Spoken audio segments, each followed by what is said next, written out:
Yes, reka tubifurize kugubwa neza, mukomeze mugubwe neza aho muri hirya no hino mu bice bitandukanye, abari mu Rwanda ndetse no hanze y'igihugu cyacu cy'u Rwanda. Iyi ni Passionist News, aho tugiye kuzajya tureba amakuru atandukanye hirya no hino y'abastari, amakuru avuga muri entertainment yose, mbese nahanga muzajya muyasanga muyarebera mu buryo bworoshye kandi bwihuse. Rero tugiye kuvuga ku nkuru ijyanye n'ubukwe bwa The Ben na Pamela. Ubukwe bwa The Ben na Pamela buri ejo tariki 23 nk'uko dusanzwe tubizi, byavuzwe kera, bwateguwe, bwahuyishijwe mu bihe bitandukanye. Urabizi ko mbere twajyaga twibaza ngo se The Ben na Pamela ubukwe bwabo buri ryari? Ya ubu rero igihe cyageze, bamwe babateze iminsi, turabizi, abandi barabishimira, ariko uyu munsi ubukwe bwabo bwageze. Harabura amasaha make cyane kugira ngo ubukwe bwabo bube bwa The Ben na Pamela ejo, aho ubukwe buzabera muri Kigali Convention Center. Yes, urabona icyamamare, birumvikana ubukwe bwe bugomba kubera ahantu harenze, ibyo ntabwo twabitindaho rwose. Ya ibyo rero tugiye kuvugaho uyu munsi ni ku byamamare, bamwe mu bantu bazitabira ubukwe bwa The Ben na Pamela ku munsi w'ejo. Inkuru dusanga ku gihe cyanditse ko hari abantu batatu bamaze kuba confirmed ko bazaza mu bukwe bwa The Ben na Pamela, bagomba kubutaha. Abo nibo tugiye kureba rero. Uwitwa Pause uturuka muri Tanzania, we yamaze no kugira already mu gihugu cyacu cy'u Rwanda, aho yageze mu Rwanda ku munsi w'ejo. Twarabibonye amashusho bajya kumwakira ku kibuga cy'indege.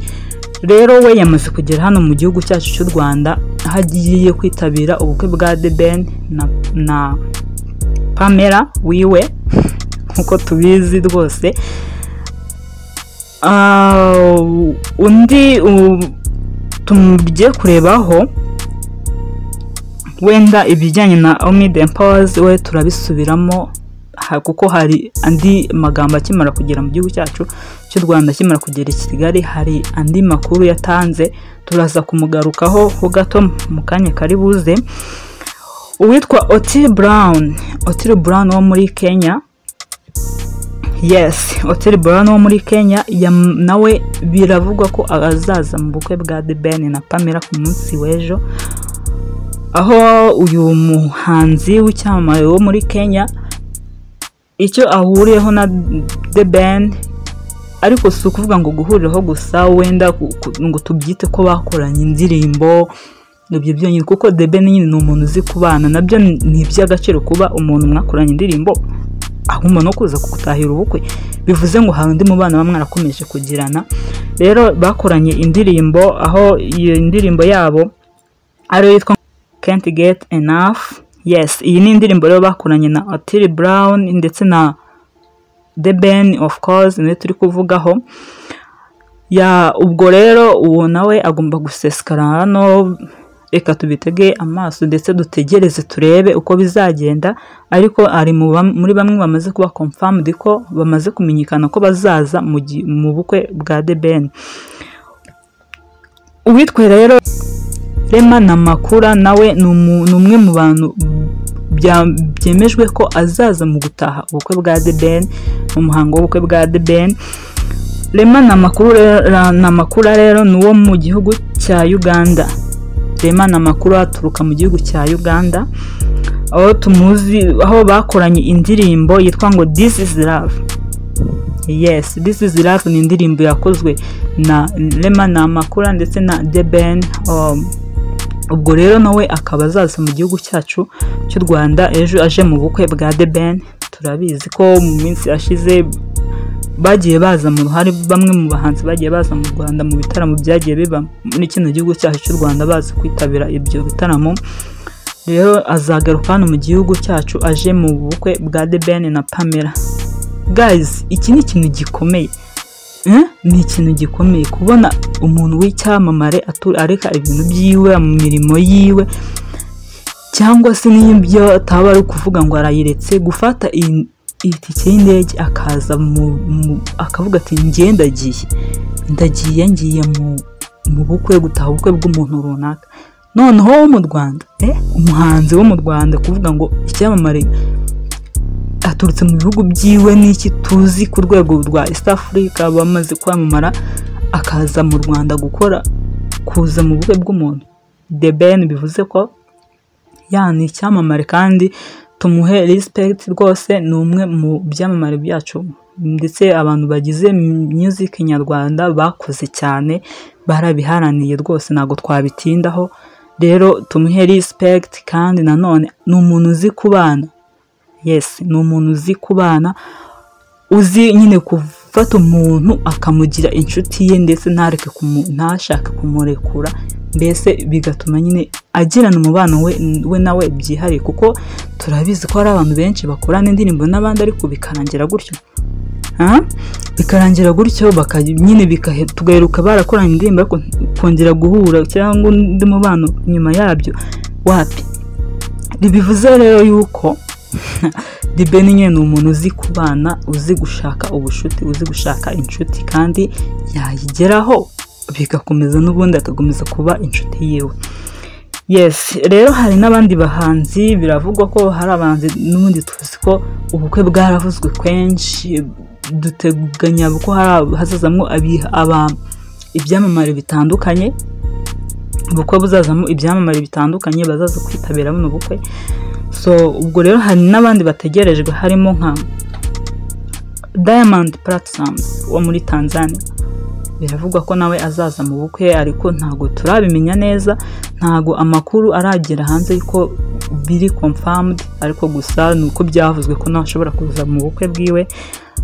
Meddy nawe rero urabizi, Meddy ni nk'umuvandimwe wa The Ben, bari abasore rwose tubahe respect, bameze nk'abavandimwe, birumvikana rwose ntago byakabaye ngombwa ko yabura mu bukwe bwa The Ben, gusa nyine birateganyijwe ko ashobora kuza mu bukwe bwa The Ben, ariko niyataza ntago twagomba kubitindaho kuko umuntu agira impamvu zitandukanye. Of course ari mu gihugu cya Leta Zunze Ubumwe za Amerika, rero kuza nyine mu gihugu cy'u Rwanda bishobora kuba hazamo nk'akantu kagoranye cyangwa se bitewe n'iminsi.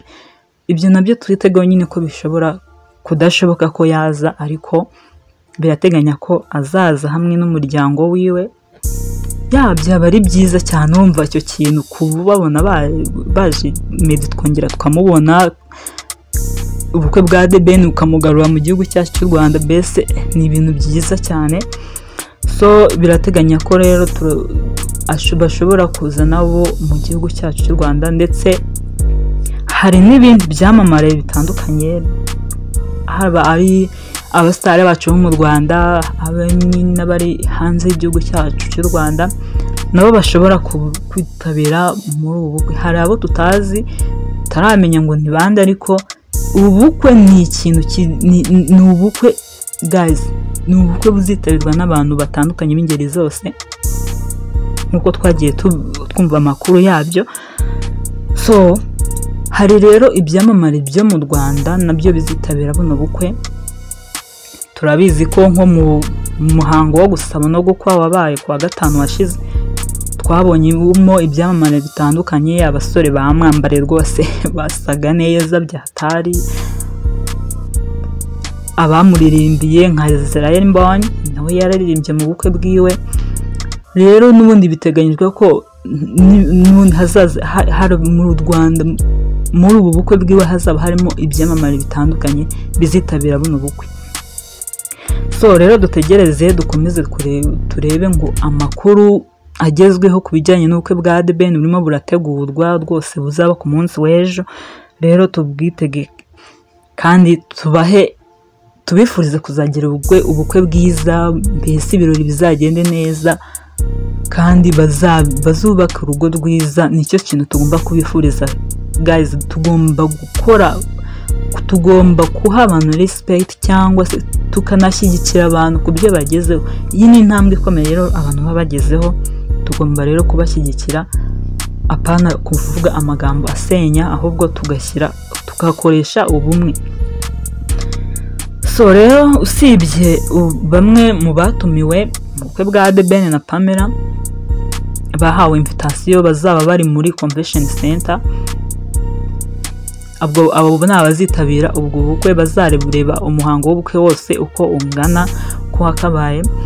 Turabizi ko hari uburyo bashyizeho, hari website bateguye, hari ahantu tugomba kuzarebera ubukwe ku bantu batazabasha kugerayo, abari hirya no hino ku isi, abari mu Rwanda cyangwa no hanze y'u Rwanda batazabasha kugera muri hano i Kigali cyangwa se batatumiwe, bazabasha nabo kwitegereza umuhango w'ubukwe uburyo bizagenda.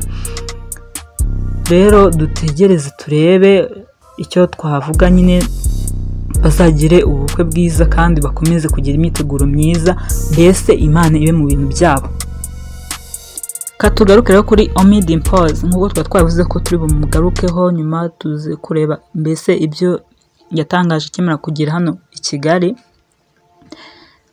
Omi Dimpoz ni umuhanzi uturuka mu gihugu cya